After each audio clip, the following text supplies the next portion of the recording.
Hello বন্ধুরা, আজকে আমার ট্যুরের ডেস্টিনেশন হচ্ছে গিয়ে ইম্ফল মণিপুর। আর এটা হচ্ছে কি নেতাজি সুভাষচন্দ্র বোস ইন্টারন্যাশনাল এয়ারপোর্ট, যেখানে আমি ডিউটি করি। আর আজকে আমি ডিউটির জন্য এখানে আসিনি সিকিউরিটি হোল্ডে। আজকে আমি যাচ্ছি হচ্ছে গিয়ে ইম্ফল মণিপুর। আর এটা হচ্ছে গিয়ে 14 নম্বর গেট। এই গেট দিয়েই আমি হচ্ছে গিয়ে ইন্ডিগোর ফ্লাইট ধরবো, তার জন্য ওয়েট করছি। আর অনেক দিন সিকিউরিটি হোল্ডে আসি না বলে একটু ঘোরাঘুরি করছিলাম, অন্য অন্য ফ্লাইটের ভিডিও করছিলাম।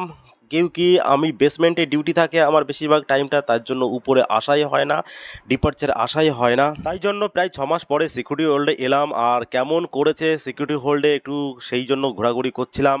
14 নম্বর অ্যারোব্রিজটা ধরে এগিয়ে যাচ্ছি ইন্ডিগোর ফ্লাইটটা ধরার জন্য। আর এখান থেকে ইন্ডিগোর ফ্লাইটটা মোটামুটি বেশি দূর অ্যারোব্রিজটা ট্রেনে নিয়ে গেছে। দেখুন কতটা দূরে, অতটা দূরে গিয়ে ধরতে হবে। অ্যারোব্রিজ দিয়ে হেঁটে যাচ্ছি, নিচে নিচে দিয়ে বাসগুলো যাচ্ছে, অনেক রকম গাড়ি যাচ্ছে। আর উপর দিয়ে আমরা হেঁটে যাচ্ছি, হেঁটে হেঁটে গিয়ে চলে যাচ্ছি ইন্ডিগোর ফ্লাইটের কাছে। দেখুন এখনও এসে পৌঁছালাম না। আর এটাই হচ্ছে গিয়ে চেক পয়েন্ট। এখান থেকে চেক করে নীল সাদা রঙের চেয়ারের মধ্যে এসে পৌঁছালাম অতগুলো। আর আমার হচ্ছে গিয়ে 27 নম্বর সিট, উইন্ডো সিট। আমি কাউন্টারে বলেছিলাম আমাকে সামনের দিকে দেওয়ার জন্য, বললো উইন্ডো সিট ফাঁকা নেই, তার জন্য পেছনে গিয়ে বসতে হবে। আর পেছনে বসলে হচ্ছে গিয়ে ইঞ্জিনের আওয়াজটা একটু বেশি আসে। আর নীল সাদা ফ্লাইটের এই ইন্ডিগোর ফ্লাইটে বেশি যাওয়া আসা করা হয় সমস্ত দিকে, কারণ কি এদের ফ্লাইটে হচ্ছে কি অ্যাভেলেবেল সমস্ত রুটেই। আর আমাদের ফ্লাইটটায় ফ্লাই করার জন্য ওয়েট করছে সামনে আর একটা ফ্লাইট, ও রানওয়েতে এখন সে ফ্লাই করবে, তার জন্য আমাদের ফ্লাইটটা ওয়েট করছে। আর এই মুহূর্তে আমাদের ফ্লাইট উড়ানোর জন্য প্রস্তুত হয়ে গেছে। আর একটা কথা বলে রাখি, আমি যাচ্ছি ইম্ফল থেকে মায়ানমার বর্ডারে। আর মায়ানমার বর্ডারে ওখান থেকে যাব, মায়ানমার বর্ডারেই কাজ করব ওখানে, কারণ কি ওখানে আসাম রাইফেলের একটু কিছু কাজ আছে, সেখানে কাজ করার জন্য যাচ্ছি। কিন্তু আদৌ আমি যেতে পারবো কিনা জানি না, কারণ ওখানে প্রচণ্ড পরিমাণে ঝামেলা হচ্ছে কুকি আর মেথিদের মধ্যে। যেখানে সেখানে বম মারছে, ড্রোন বম মারছে, মিসাইল মারছে, হ্যান্ড মিসাইল।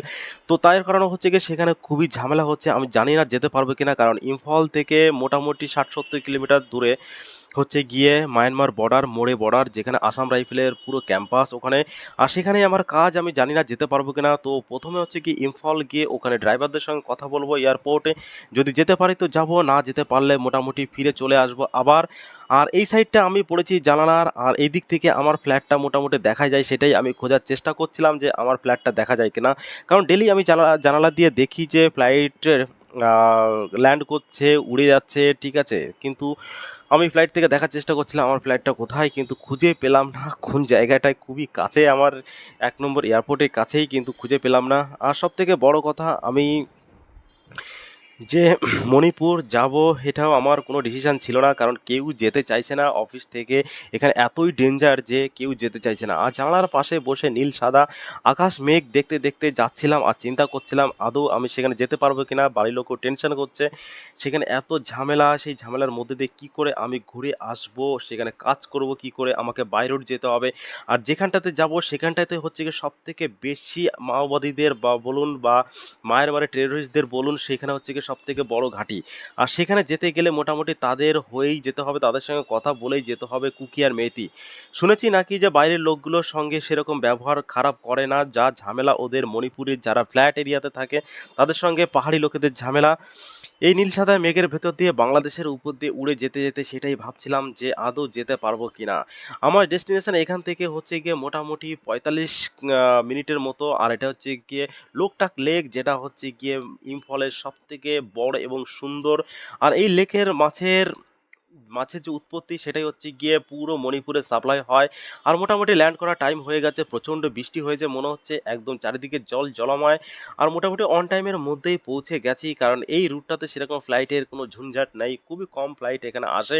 তার কারণে হচ্ছে গিয়ে কোনো রকম টাইম ওয়েস্ট হয় না। তা খুব অন টাইমের মধ্যেই ইন্ডিগোর ফ্লাইট আমাদের পৌঁছে দিল খুবই সেফলিভাবে। আর খুবই সুন্দর জায়গায়, চারিদিকে মেঘে ঢাকা এবং পাহাড়ে ঢাকা, সবুজ প্রকৃতি এবং একটু শীতলতম ওয়েদার সবসময় থাকে মণিপুরে, এবং ক্লিন সিটি। আর সবথেকে এটা এর মধ্যে দিয়ে, প্রকৃতির মধ্যে দিয়েই সবথেকে বড় ঝামেলাই হচ্ছে গিয়ে এই কুকি মেথির এই ঝামেলাগুলো, যার জন্য কেউ আসতে চায় না। এখানে ফ্লাইট ফেয়ার খুবই কম থাকে, মোটামুটি 3 থেকে 3.5 হাজার টাকার মধ্যেই থাকে। বাসে তুলে নিয়ে আমাদের একটুখানি রাস্তা 500 মিটার মতো হবে। আর ওইদিকে এয়ার ইন্ডিয়ার ফ্লাইটটা দাঁড়িয়ে আছে, দেখুন চারিদিকটা পাহাড়ে ভর্তি। আর ছোট্ট একটা এয়ারপোর্ট, দেখুন একটু চায়না চায়না সিস্টেমে এটা অ্যারাইভাল হল, চায়নাদের যেরকম সিস্টেম। ওকে, বাই বাই।